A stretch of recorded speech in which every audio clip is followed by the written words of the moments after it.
భారతీ తీర్థస్వామి అసలు పేరు సీతారామాంజనేయులు. శృంగేరి శారదాపీఠం యొక్క ప్రస్తుత 36వ పీఠాధిపతులు. వీరి తల్లిగారు ఆంజనేయ భక్తురాలు.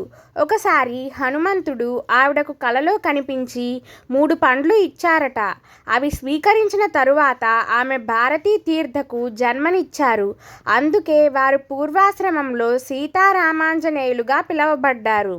వీరు చిన్నతనం నుండి ఆధ్యాత్మిక పరమైన ఆలోచనలు కలిగి ఉండేవారు. పాఠశాల విద్యతో పాటు సంస్కృతం కూడా చదువుతూ తన తండ్రి గారి వద్ద వేదాధ్యయనం చేశారు. వీరు తన 15వ ఏట శృంగేరి శారదాపీఠంలోని 35వ జగద్గురువు అభినవ విద్యాతీర్థ స్వామి వారి మార్గనిర్దేశనం కోసం సంప్రదించారు. వారు శిష్యుడిగా స్వీకరించడమే కాక వారి తదనంతరం శారదాపీఠ వారసునిగా నియమించారు. ఆది శంకరాచార్యుల దశనామి సంప్రదాయానికి అనుగుణంగా వీరికి భారతీ తీర్థ బిరుదు ఇవ్వబడినది.